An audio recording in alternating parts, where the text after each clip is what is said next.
તો અત્યારે આપણે ધીસ, ધેટ, ધીઝ અને ધોઝની વાત કરી. તો પહેલાં લઈએ ધીસ. ધીસ એટલે આ. નજીકની એક વસ્તુને દર્શાવવા માટે ધીઝનો ઉપયોગ થાય છે. બરોબર. ઉદાહરણ લઈએ. એક્ઝામ્પલ તરીકે, આ એક પુસ્તક છે.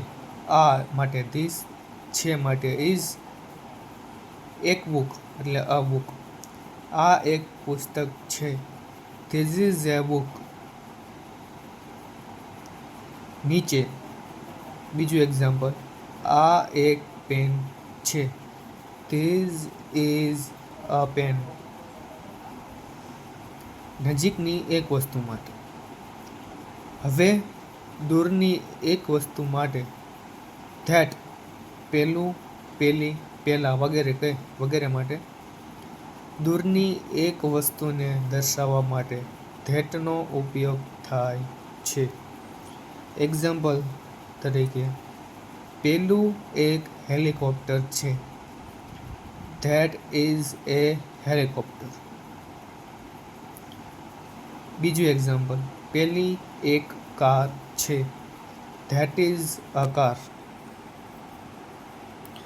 હવે આ જે ધીસ છે નીચેનું, ધીસ એટલે આ ધીસનું બહુવચન છે.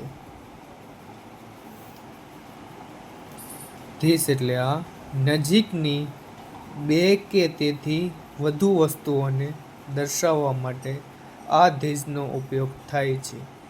THESE. આ હતું THIS. THESE, ધીસ આ. ઉદાહરણ લઈએ. આ બોટલો છે. These are bottles. બહુવચન. બીજું એક્ઝામ્પલ, આ ખાનાઓ છે. These are boxes. બહુવચન હોવાથી છે માટે આરનો ઉપયોગ કર્યો. અહીંયા એક વચન હતું એટલે છે માટે ઇઝનો ઉપયોગ કર્યો. ઉપરના બે ને અહીંયા નીચે.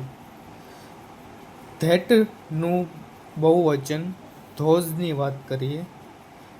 દૂરની બે કે તેથી વધુ વસ્તુઓને દર્શાવવા માટે ધોઝનો ઉપયોગ થાય છે.